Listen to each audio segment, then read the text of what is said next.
Boa noite, meus queridos.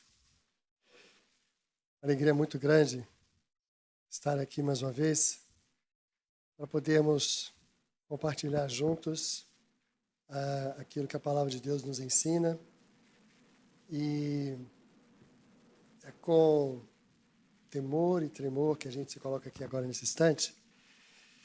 Eu quero convidar todos vocês a pensarem um pouco nessa ideia que é voltar ao princípio, né? Eu quero falar hoje sobre relacionamento. Então, voltar ao princípio de como Deus pensou. E os irmãos podem abrir as suas Bíblias. Eu vou ler muitos textos. Eu gosto muito de ler muitos textos da Palavra de Deus. Mas pelo menos um deles eu quero que os irmãos acompanhem comigo aí. Provérbios 27, versículo 17. Nós vamos começar daqui e vamos tentar entender um pouco aí o que o nosso Deus tem para nos dizer hoje. Salomão, um homem de grande sabedoria, e eu tenho recomendado muito a todos as pessoas com quem eu tenho conversado para meditarem no livro de Provérbios.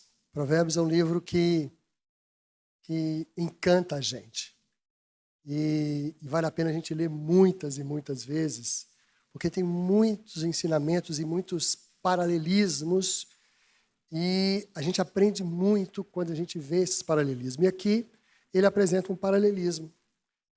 Ele diz assim, Provérbios 27, 17, o ferro, eu vou ler na Nova Almeida atualizada, o ferro se afia com ferro e uma pessoa pela presença do seu próximo. Então, Salomão aqui está dizendo para a gente que relacionamento é importante. Que a gente melhora o nosso jeito de ser, melhora o nosso entendimento das coisas, melhora a nossa visão de mundo a partir do momento que a gente se relaciona com alguém. Então, a ideia do ferro com ferro é o contraponto, é os dois tem aquela fase do bater ali, né? Onde um vai amolando o outro.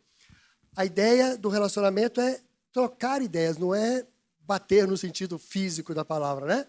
Mas é bater no sentido de trocar ideias, de trocar experiências, de aprender com a experiência do outro, da gente se envolver um com o outro. E aí, eu quero mostrar para vocês que esse entendimento, que essa visão, que esse ensinamento é algo que Deus colocou desde o princípio da história. Desde o princípio da história. E é por isso que nós vamos voltar lá no princípio, quando Deus criou o homem, a sua imagem, a sua semelhança, e tinha um relacionamento com ele. Deus tinha ali um relacionamento perfeito com o homem. É importante que a gente se lembre disso. O homem foi criado por Deus. Não existia pecado ainda. Não existia pecado. E o homem tinha um relacionamento perfeito com Deus. A palavra de Deus diz que Deus todos os dias ia conversar com o homem, se relacionar com ele. E Deus deu uma tarefa para ele. Então o homem estava no paraíso, em comunhão com Deus e fazendo aquilo que Deus mandou. O que Deus mandou para ele fazer? Lá em Gênesis 2,15 nós temos escrito assim, o Senhor Deus tomou o homem e o colocou no jardim do Éden para o cultivar e guardar. Então ele estava ali no jardim do Éden com uma tarefa, cultivar e guardar. Essa era a tarefa que Deus deu a ele. Essa era a vontade de Deus e ele estava ali cumprindo a vontade de Deus. Além disso, o homem também tinha que dar nome a todos os animais.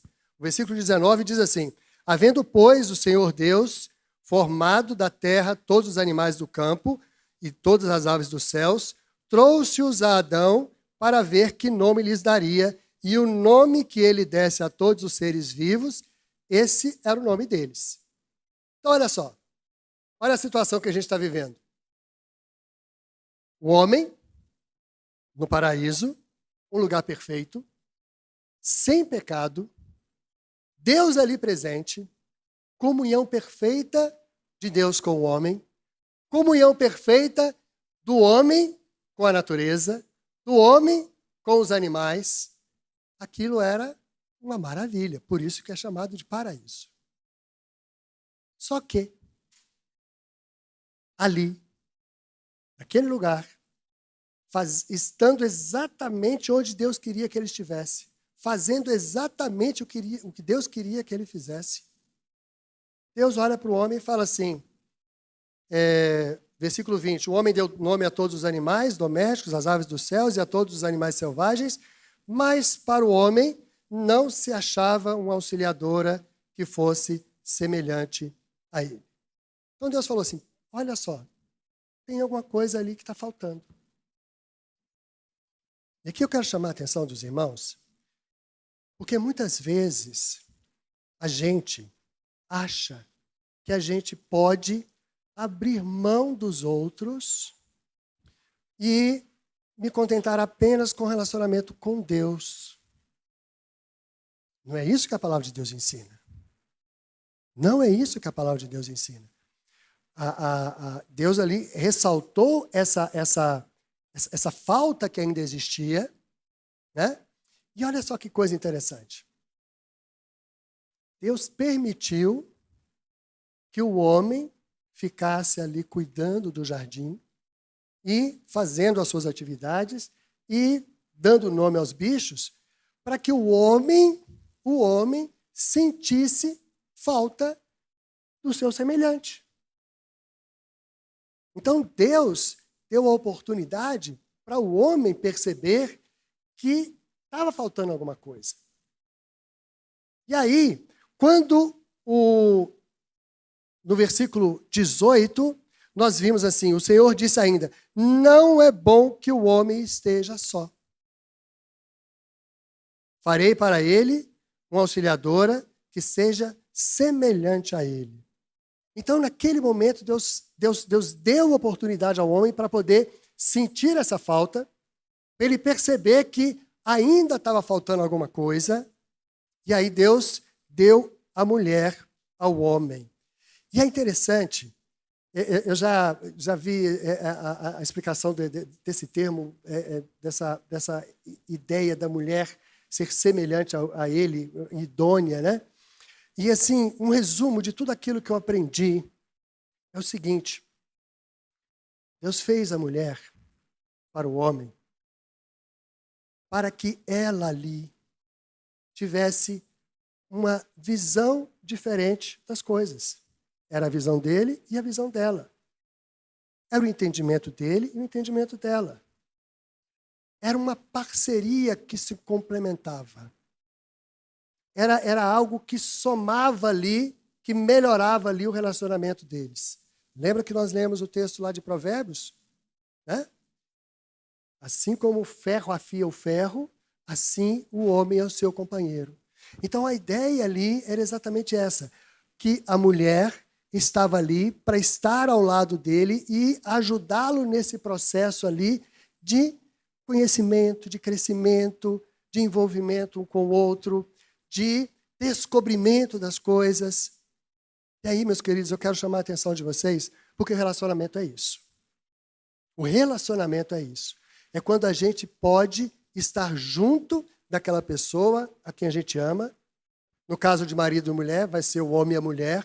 Mas no caso de amigos, vai ser um amigo ao seu companheiro. Eles vão se ajudar, eles vão crescer junto, eles vão desenvolver-se nesse contato um com o outro, nessa troca de ideia, nessa experiência. Tanto é que Jesus, quando perguntaram para ele o que resumia a lei e os profetas, ele falou o seguinte, amar a Deus sobre todas as coisas e ao próximo como a ti mesmo. Então, Jesus ressaltou a necessidade de você lidar com o próximo, de você ter essa troca com o próximo. E aí nós vamos caminhar juntos para a gente perceber o que Deus quer nos ensinar com isso, com esse relacionamento ali de um com o outro, do homem com seu semelhante. No caso de Adão, existe uma experiência muito gostosa, e eu costumo dizer que foi a primeira poesia da história da humanidade. Imaginem vocês, Adão estava lá no jardim, ele conhecia bicho, ele conhecia a árvore, conhecia as plantas, conhecia aves, peixes, os bichos de todos os tamanhos, mas ele não tinha ninguém que era semelhante a ele. No momento que Deus apresentou a mulher a ele, versículo 23, ele disse assim: uau! Esta sim. Esta parece comigo. Essa tem o meu jeito de ser. É osso dos meus ossos e carne da minha carne. Então, eu sou varão. Ela vai ser varoa. Ela foi tirada de mim, então ela vai ser varoa. Ali nesse momento, a gente vê a alegria dele ao perceber esse presente que Deus deu para ele. Uma companhia. Alguém semelhante a ele. Alguém com quem ele pudesse se relacionar. Você, marido, você, esposa que está aí, olha para essa pessoa que está do teu lado aí. Olha para sua esposa. Minha querida. É o presente. É o presente que Deus nos deu. É o presente que Deus nos deu. E para quê? Para que a gente pudesse crescer enquanto pessoa. Para que a gente pudesse melhorar o nosso entendimento da vida, o nosso entendimento das situações, para que a gente pudesse ter melhores condições de resolver os problemas. Quantas e quantas vezes, por exemplo, na minha experiência lá em casa, havia situações em que a palavra da Nilceia ou a ação dela era muito melhor. Então eu deixava que ela resolvesse. Em alguns outros momentos, ela ia falar assim: não, amor, você agora vai resolver isso aí, porque isso aí não está mais da tua cara, e eu vou lá e resolver. Em outros momentos, a gente não sabia o que fazer e nós dois conversávamos para poder chegar num bom entendimento.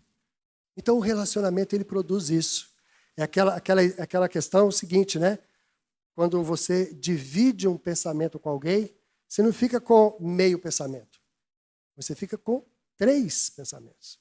Porque você tem o seu pensamento, você apresenta para o outro vai e tem uma visão um entendimento daquele pensamento, uma proposta nova, você tem um segundo pensamento, e de repente não é algo que concorda, os dois se concordam em relação àquilo, então a conversa produz uma terceira visão, e é ali que vai ser a solução. Então o relacionamento, ele produz melhora. Tanto é, a gente estava agora há pouco na formatura do curso de noivos, e um dos desafios que eu sempre perguntei para eles é o seguinte: por que você está se casando? Por quê? E a resposta que a gente construiu junto foi: porque juntos nós somos melhores. Porque juntos nós somos melhores. O relacionamento, ele produz isso, ele faz com que a gente melhore o nosso entendimento, a nossa visão das coisas. E é interessante que quando a gente vê isso, e aqui eu quero chamar a atenção de vocês também mais uma vez, a relação, a comunhão que Adão tinha com Deus, era uma comunhão de Deus com o ser humano. Então, é algo um pouco, não é assim tão claro, tão óbvio. Aí o que Deus fez? Deus pôs a mulher do lado dele, para que ele percebesse ali com alguém semelhante a comunhão que ele devia ter com ela. E essa comunhão deveria representar a comunhão que existe nos céus. Nós lemos exatamente esse texto aqui, antes, na parte introdutória do culto, né? Quando Jesus, lá com os seus discípulos, eu quero ler o texto novamente, lá em João 17, quando ele apresenta também essa mesma visão de unidade que existe ou que deve existir no povo de Deus.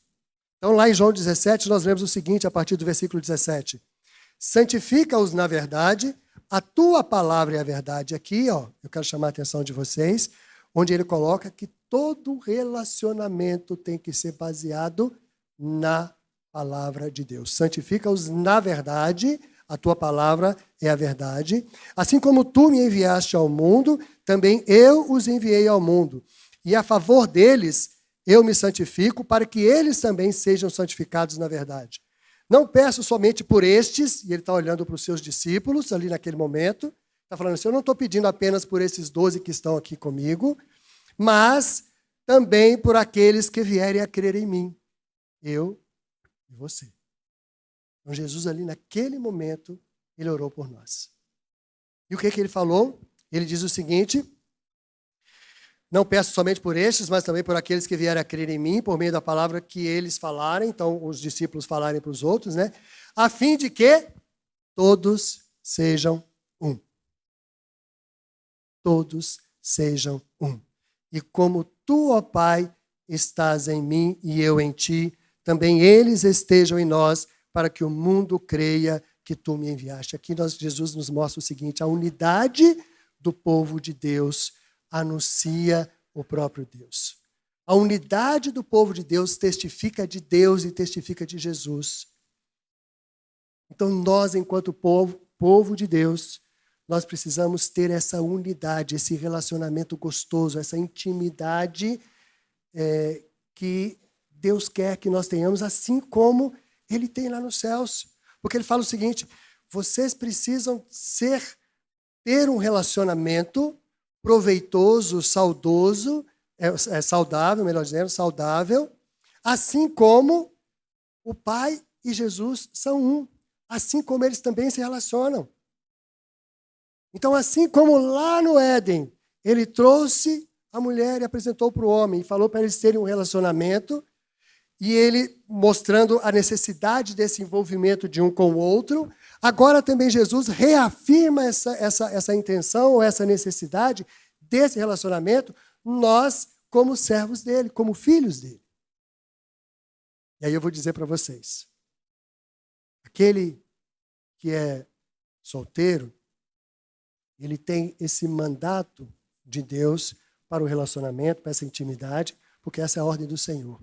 Aquele que é casado, ele tem um duplo mandato. Porque tem essa mesma ordem, essa mesma orientação de serem um em Cristo, mas também tem a orientação de ser um com seu esposo e com a sua esposa.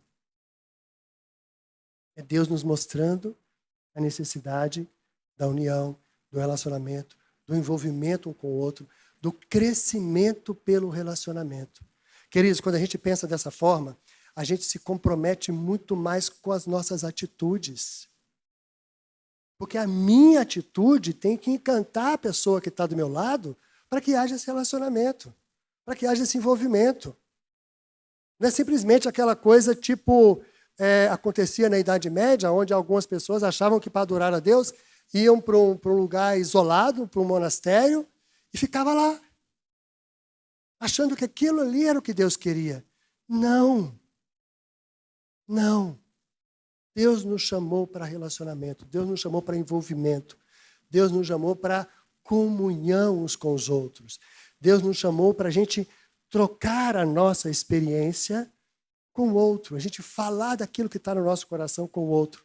Quando eu falo do que está no meu coração com o outro, eu estou testemunhando daquilo que Deus fez em mim.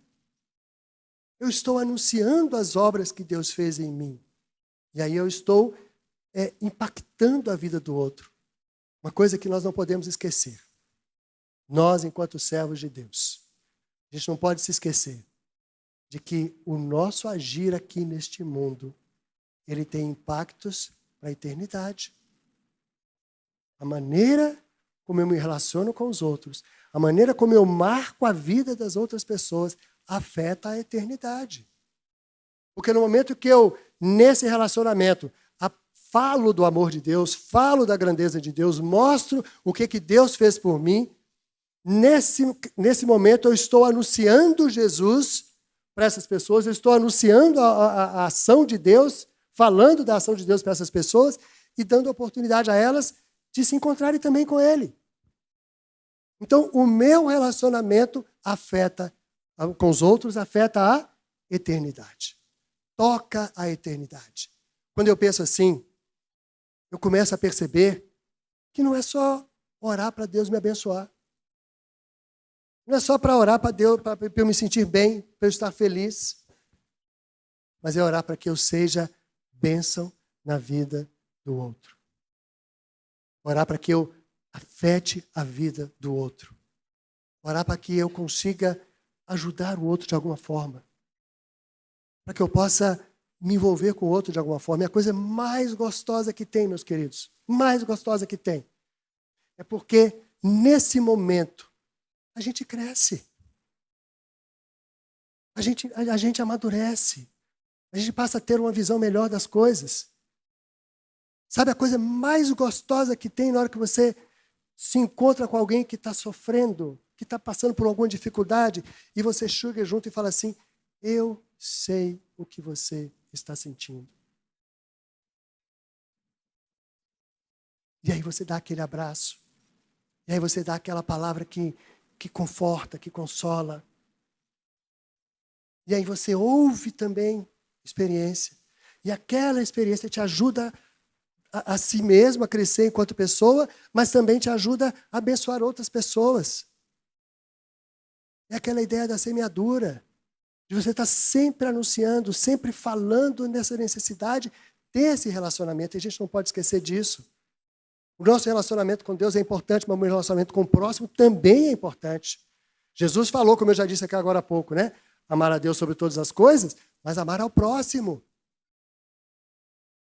E aí Tiago diz que amar não é simplesmente falar eu te amo, Deus te abençoe, vai com Deus. Amar é me envolver. Amar é participar. Amar é cuidar. Amar é se comprometer. E é interessante, e eu quero agora chamar a atenção de vocês para a ideia do marido e da mulher. E eu quero colocar para vocês aqui uma visão que eu creio que é muito importante para a gente poder perceber a importância que tem de nós enquanto marido e mulher e nós enquanto pais. Quando Moisés trouxe os 10 mandamentos que Deus escreveu lá na tábua, entregou para ele, a gente vai perceber uma coisa. Os 10 mandamentos são os seguintes: não terás outros deuses diante de mim, não farás para ti imagem de escultura, não tomarás o nome do Senhor teu Deus em vão, lembra-te do dia de sábado. Então, 4. Esses 4 primeiros, eles tratam da relação com Deus, de nós com o nosso Deus. E Deus está dizendo como é que você tem que relacionar com Ele. E aí, existe a sequência abaixo dos outros 6, em que tem uma mudança. Então, o 5º mandamento é honra teu pai e a tua mãe. E aí depois, não matarás, não adulterarás, não furtarás, não dirás falso testemunho, não cobiçarás. Então, nos primeiros 4, eu tenho a minha relação com Deus. Os últimos, eu tenho a relação homem com homem, mas começa com honra teu pai e a tua mãe. Então, Deus aqui já nos 10 mandamentos, ele coloca o papel do homem e da mulher de maneira preponderante para cuidar da questão que tem a ver com relacionamento horizontal aqui. Por que eu estou dizendo isso? Lá em Deuteronômio, vai ficar mais claro agora para vocês isso que eu estou dizendo. Deuteronômio capítulo 6, esse é um texto que vocês conhecem muito. E eu vou ler aqui o que diz. Deuteronômio 6, de 1 a 9, diz o seguinte: estes, pois, são os mandamentos, os estatutos e os juízos que mandou o Senhor teu Deus, se te ensinassem, para que os cumprisses na terra que passas a possuir, para que temas ao Senhor teu Deus e guardes todos os teus estatutos e mandamentos que eu te ordeno, tu, teu filho e o filho de teu filho, todos os dias da tua vida e que os teus dias sejam prolongados. Então ele diz o seguinte, ele deu os mandamentos para nós e ele ordenou o seguinte, olha, esse mandamento que eu estou te dando aí, que eu estou te entregando, é para você guardar e você vai guardá-lo, vai passar para o teu filho e para o filho do teu filho. Então nós estamos vendo o seguinte, aquilo que Deus ensinou, ele confiou aos pais, para que os pais ensinem para as gerações seguintes. E eu gosto muito desse ensinamento que está aqui, que é o seguinte, tu, teu filho e o filho do teu filho. Então você vai ensinar ao teu filho de tal forma que o teu filho vai ter condição de ensinar ao filho dele.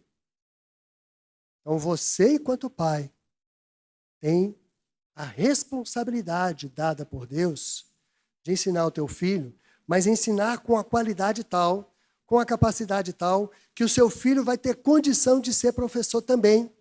E ele vai ensinar para o filho dele. Essa é a ordem de Deus.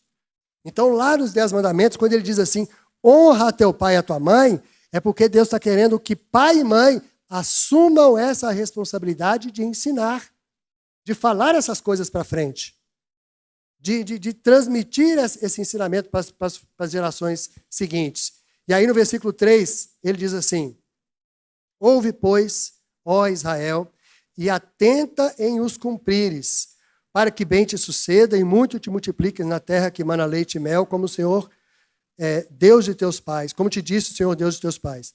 Ouve, Israel, o Senhor nosso Deus é o único Senhor. E aí ele começa no versículo 5. Amarás, pois, o Senhor teu Deus de todo o teu coração e de toda a tua alma e de toda a tua força. Então, antes de eu pensar em ensinar, a palavra tem que estar primeiro no meu coração. No meu coração. Essas palavras que eu te ordeno estarão no teu coração.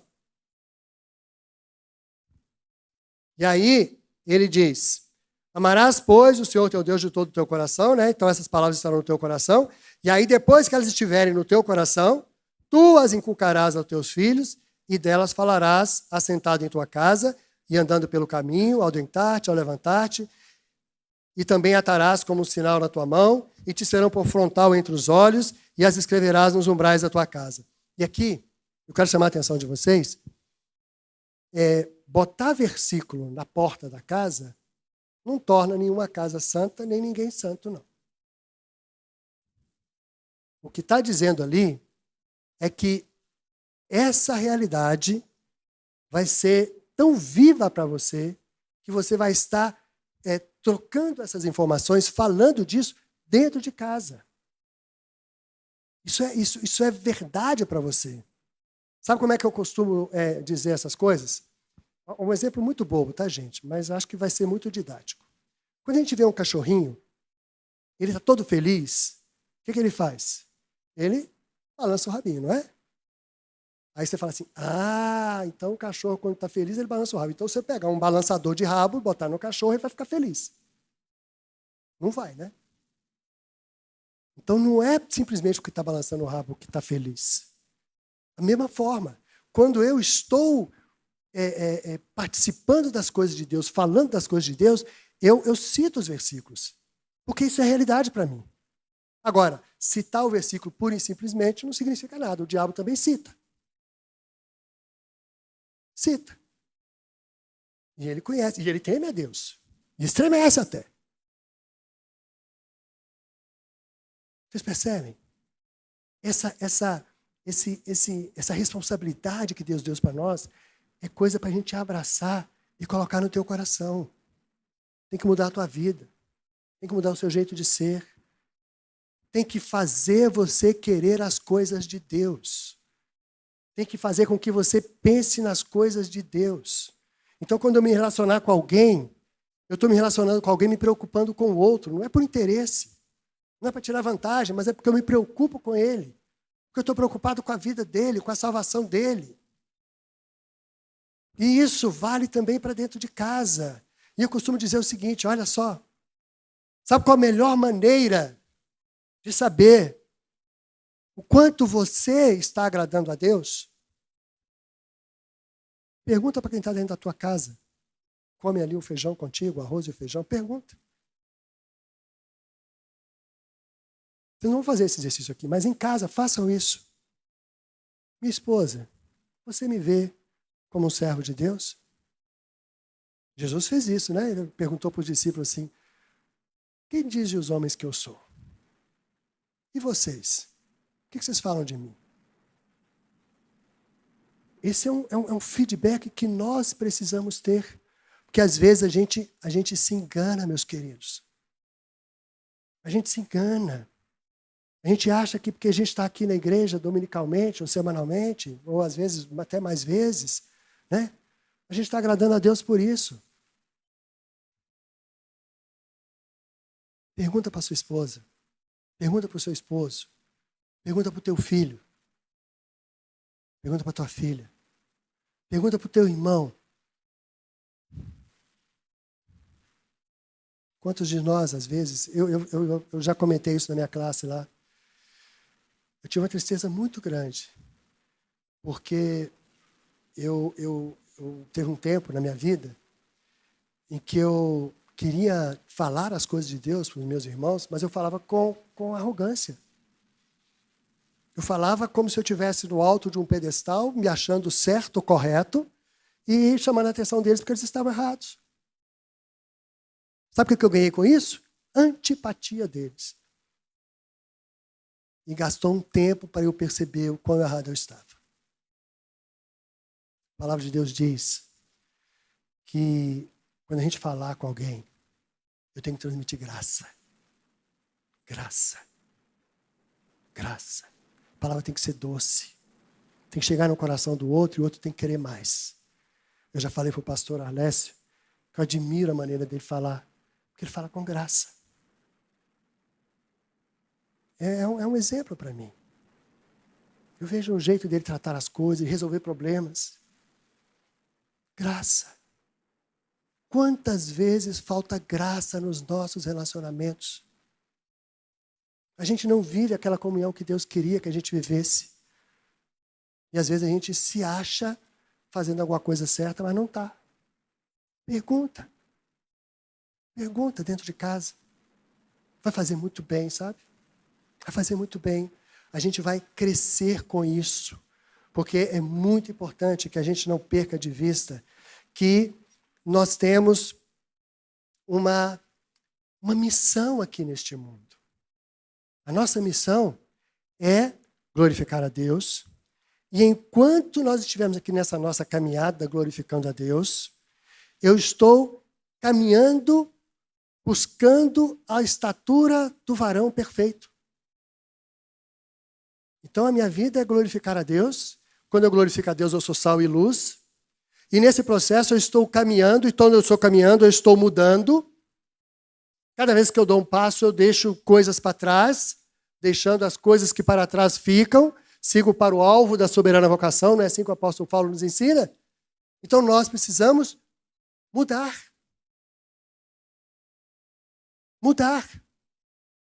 A gente não pode estar aqui na igreja, domingo após domingo, e sermos as mesmas pessoas, cometermos os mesmos erros. Não pode. A gente precisa mudar. A gente precisa caminhar com Cristo. A gente precisa seguir esse caminho de santificação. A gente precisa chegar lá no alvo, que é a estatura do varão perfeito. E isso abençoando pessoas. Abençoando pessoas. Relacionamento. Cuidando uns dos outros. Fazendo com que a gente possa ser diferente. E agradar a Deus. Agradar a Deus. Queridos, pensando nessas coisas, eu quero agora chamar a atenção de vocês, e eu já estou caminhando para o final. Quando a gente entende esse recado do Senhor, quando a gente entende o que Deus quer de nós, enquanto servos, enquanto pessoas que vivem aqui nesse mundo, Jesus, quando ele orou para os discípulos, falou assim, eu não quero que tire eles do mundo. Não, eu quero que eles vivam lá e lá eles testemunhem e mostrem e falem desse amor. E aí o apóstolo Paulo, né, lá em Efésios 4, ele diz assim, rogo-vos, pois eu, o prisioneiro do Senhor, que andeis de modo digno da vossa vocação, da vocação com que foram chamados. Então, nós temos uma vocação que Deus nos deu e nós temos que andar dignamente em relação a essa vocação, com toda humildade, mansidão e longanimidade, suportando-vos uns aos outros em amor, esforçando-vos diligentemente para preservar a unidade da paz. Quando eu faço isso, a minha vida muda. Quando eu faço isso, eu me preocupo em agradar o meu Deus. Eu me preocupo em ser bênção para o meu próximo. Eu me preocupo em ter um relacionamento saudável, gostoso, dentro de casa, com os meus, da minha família, com a minha esposa, com o meu esposo. Eu estava lá no curso de noivos agora, na formatura, e o recado que eu dei para todos eles foi encantamento. Marido e mulher, vocês têm que encantar um ao outro. Tem que o olho brilhar quando está junto. Porque estão experimentando aquele relacionamento gostoso que Deus quer que a gente experimente. E aí, quando a gente faz isso, o resultado é o seguinte. Aquele que roubava, não roube mais. Pelo contrário, trabalhe fazendo com as próprias mãos o que é bom, para que tenha que repartir com o necessitado. Aquele que roubava a paz, roubava a alegria, roubava a harmonia dentro de casa, roubava o sossego. Não faz mais isso. Não haja mais assim. Antes, trabalhe para produzir essas coisas dentro de casa, produzir paz, produzir alegria, produzir comunhão, para ser bênção. Não é roubar nada de ninguém. Não é roubar a paciência de ninguém. Não é agir de forma a machucar, mas é agir com graça. Graça. Não saia da vossa boca nenhuma palavra suja, mas unicamente a que for boa para a edificação, conforme a necessidade, e assim transmita graça aos que ouvem. E não entristeçam o Espírito Santo de Deus, no qual vocês foram selados para o dia da redenção. O nosso relacionamento tem que ser assim. Graça. Queridos, essa disposição tem que estar em nós. Nós temos que ser conhecidos por isso. Principalmente, começando dentro de casa. O recado que eu dou para todo mundo é o seguinte, olha, não se preocupa agora em obedecer a ordem do Senhor, caminhando lá para o Amazonas, para poder pregar lá no meio dos índios. Às vezes você não pode fazer isso, às vezes você não tem condição de fazer isso. Às vezes você não tem o dom para poder estar com o microfone na mão, falando para muitas pessoas. Às vezes você não está ali em condição de assumir um trabalho da igreja, um ministério da igreja. Mas você pode ser bênção dentro de casa. Isso todos nós podemos. A gente pode mostrar esse amor dentro de casa. Eu posso agir com graça dentro de casa. E ali eu vou ganhar o coração dos meus, daqueles que estão ali, que Deus me deu para cuidar. E ali, quando eu ganhar isso, eu vou treinando ali. E aí, treinando ali, eu consigo falar com o vizinho, falar com o colega de trabalho. Às vezes, poucas palavras, mas o testemunho fala alto. A maneira como a gente se porta. É isso que a gente precisa entender. Voltar àquele princípio lá quando Deus ensinou essa unidade, essa comunhão lá para Adão, lá no Éden. Vale para o marido e para a mulher, vale para o relacionamento de amigos, de companheiros, porque nós temos que ser bênção, temos que transmitir graça. Graça. graça. Amém? Vamos orar? Convido a todos para ficarem em pé nesse momento.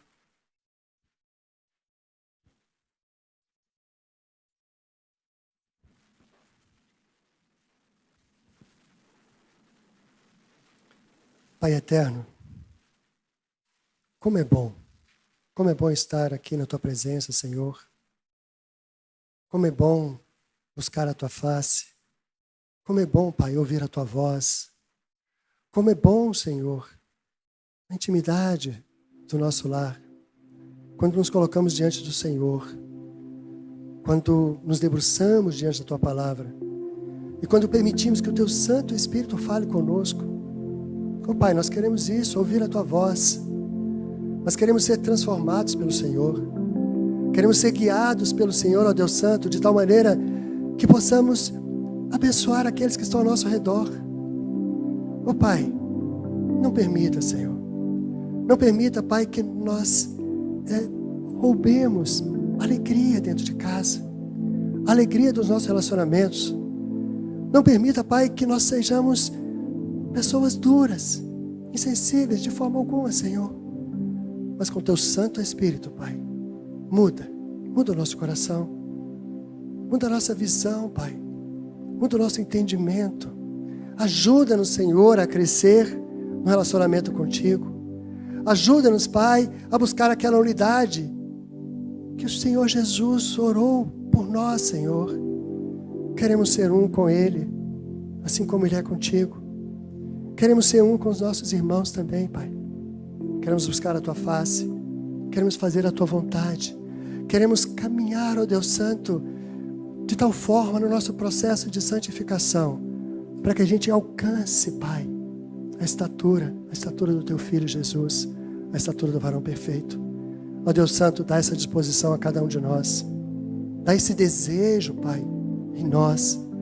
Ó Deus Santo, permita que a gente consiga, Senhor, se colocar diante do Senhor, ouvir a Tua voz e entender aquilo que o Senhor quer que nós mudemos, Pai. Que o nosso coração seja mudado pelo Senhor. Paizinho, dá um novo coração, Pai. Um coração sensível, um coração maleável, um coração que se dispõe a Te servir. Ó Deus, toca em nós. Fala aos nossos corações. Faz, Senhor, maravilhas no nosso meio, na nossa vida, na nossa família, ó Deus Santo, pois queremos glorificar o Teu nome, Pai, com a nossa vida, com o jeito de viver, com a nossa palavra, com o nosso testemunho, de tal forma, Senhor, que transmitamos graça no nosso jeito de agir, graça nas nossas palavras, graça no nosso olhar, graça, Pai, que exalte o Teu nome, e todo aquele que ver, Pai, vai glorificar a Ti. Ó Deus Santo, age em nós, trabalha em nós, cuida do Teu povo, Pai, apacenta esse rebanho.